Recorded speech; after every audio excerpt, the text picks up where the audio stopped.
Everyone, welcome back to my channel. अगर आपने channel को सब्सक्राइब नहीं किया है तो सबसे पहले सब्सक्राइब करिए ताकि हर वीडियो की नोटिफिकेशन सबसे पहले आपको मिले और आपके एग्ज़ाम की प्रिपरेशन और भी अच्छे से हो। आज हम लोग चैप्टर नंबर 4 करेंगे, that is classification of commercial organisation. इससे पहले वाली वीडियो में हमने चैप्टर नंबर 1 से लेकर 3 तक कंप्लीट करा दिया है। ठीक है, अब सबसे पहले जान लेते हैं कि इस चैप्टर में हम लोग को क्या क्या पढ़ना है। सबसे पहले मीनिंग पढ़ेंगे, कमर्शियल ऑर्गेनाइजेशंस की क्या मीनिंग होती है। फिर उसके बाद जानेंगे कितने टाइप के कमर्शियल ऑर्गेनाइजेशन होते हैं on the basis of ownership. Ownership के बेसिस पे कितने टाइप के कमर्शियल ऑर्गेनाइजेशन है। ठीक है, चलिए मीनिंग जानते हैं कमर्शियल ऑर्गेनाइजेशंस की। अब वर्ल्ड है ना कमर्शियल, कमर्शियल का मतलब होता है बिजनेस पर्पस के लिए। अब कोई भी ऑर्गेनाइजेशन जो बिजनेस पर्पस के लिए आई है, जिसका मोटिव है प्रॉफिट कमाना, उसी को हम कहेंगे कमर्शियल ऑर्गेनाइजेशन। एग्ज़ाम में आएगा आपको कि what is the meaning of commercial organisations, तो आप लोग पॉइंट में अपने आंसर्स लिख सकते हैं। तो meaning of commercial organisation, first point is organisation which undertake commercial activities. ऐसे ऑर्गेनाइजेशंस जो इनका मेन मोटिव होता है, मेन वो काम करते हैं कमर्शियल एक्टिविटीज़ का ही, तो उन्हीं को हम क्या कहते हैं, कमर्शियल ऑर्गेनाइजेशंस कहते हैं। Then second point, main motive is to earn money. इनका मेन मोटिव होता है पैसा कमाना, प्रॉफिट कमाना। Third point, owned by one और मोर इंडिविजुअल्स। इसको कोई एक अकेला इंसान भी चला सकता है या एक से ज़्यादा लोग भी रन कर सकते हैं। Fourth, wide variety of commercial organisations. ये जो कमर्शियल ऑर्गेनाइजेशंस हैं इनकी वाइड वैरायटीज़ अवेलेबल है, वाइड वैरायटी होती हैं, जैसे industrial, trading, transportation, warehousing, banking, insurance, advertising and others. तो ये सारे क्या हो गए, ये हो गए आपके कमर्शियल ऑर्गेनाइजेशंस के टाइप। इतने तरीके से ये ऑर्गेनाइजेशंस रन करती हैं। कमर्शियल ऑर्गेनाइजेशंस माइक्रो भी हो सकती हैं, स्मॉल भी हो सकती हैं और मीडियम भी हो सकती हैं। तो कमर्शियल ऑर्गेनाइजेशन में भी micro, small and medium. Complete. Then classification of commercial organisation on the basis of ownership. Ownership के बेसिस पे 3 टाइप की कमर्शियल ऑर्गेनाइजेशन होती हैं। First one is private sector enterprises, second is public sector enterprise and third one joint sector enterprises.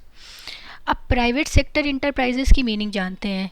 Private sector enterprises में owned, controlled and financed by private businessman होता है। यहाँ पर owned, controlled और finance जो है प्राइवेट बिजनेसमैन ही करते हैं, उन्हीं को हम कहते हैं private sector enterprises.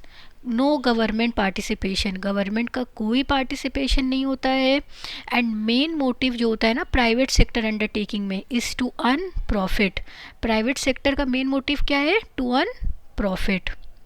Now public sector enterprises की मीनिंग क्या है, owned and operated by the central and state government. ये owned and operate by central और स्टेट गवर्नमेंट होती है, इसको सेंट्रल और स्टेट गवर्नमेंट जो है चलाते हैं। एग्जाम्पल जैसे RBI is owned by the central government. अब रिजर्व बैंक ऑफ इंडिया जो है ये ओन्ड बाय किसकी है, ये सेंट्रल गवर्नमेंट ओन करती है। Then Delhi transport corporation is owned by the government of Delhi state. Delhi transport corporation ये इसको कौन ओन करता है, गवर्नमेंट ऑफ दिल्ली स्टेट। ठीक है, last one joint sector enterprises. अब जॉइंट है तो नाम बता रहे हैं ना, मैं जॉइंट हूँ, तो दोनों का पार्ट होगा यहाँ पर, प्राइवेट का भी होगा और पब्लिक का भी होगा। तो in this ownership, control and management is shared jointly by the government, private enterprise and the public at a large. इसमें दोनों लोग मिलके काम करते हैं, government, private entrepreneur and public at large. Example Indian oil corporations, Cochin refineries and Gujarat state fertilisers. तो ये example हो गया जॉइंट सेक्टर इंटरप्राइजेस का। अब इनका फीचर्स पढ़ते हैं हम लोग। प्राइवेट सेक्टर इंटरप्राइजेस के क्या फीचर्स हैं, यहाँ पर प्राइवेट ओनरशिप एंड कंट्रोल होता है। देन प्रॉफिट मोटिव, इनका मेन मोटिव होता है to earn profit. Third point, no state participation, government का कोई कंट्रोल नहीं होता है। देन प्राइवेट फाइनेंस, यहाँ पर पैसा पूरा इन्वेस्टमेंट जो है वो प्राइवेट पीपल्स ही करते हैं।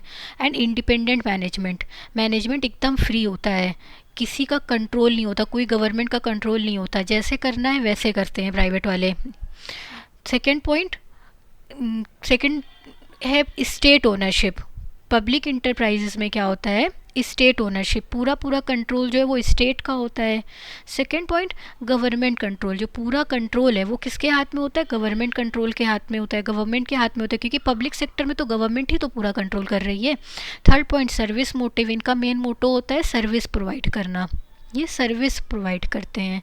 देन स्टेट फाइनेंसिंग, पूरा पूरा पैसा जो है वो स्टेट फाइनेंसिंग से आता है। देन ब्यूरोक्रेटिक मैनेजमेंट, जो जो इनके मैनेजमेंट है ना वो पूरे ब्यूरोक्रेटिक होते हैं, मतलब lots of rules and regulations यहाँ पर हो रही होती है। देन पब्लिक अकाउंटेबिलिटी, और ये पब्लिक को आंसरेबल होते हैं कि इनका पब्लिक का जो पैसा इन्होंने कहाँ इन्वेस्ट किया, कितना पैसा किस प्रोजेक्ट में इन्वेस्ट किया, तो पब्लिक अकाउंटेबिलिटी होती है, पब्लिक को आंसरेबल होते हैं पब्लिक सेक्टर इंटरप्राइजेज वाले। Last one, joint sector mixed ownership है। पहला फीचर्स क्या हो गया, इनकी मिक्स्ड ओनरशिप होती है, दोनों लोग मिल के काम करते हैं। सेकंड, कंबाइंड मैनेजमेंट, मैनेजमेंट ऐसा होता है जो कंबाइंड होता है, दोनों लोग मिल के काम कर रहे हैं।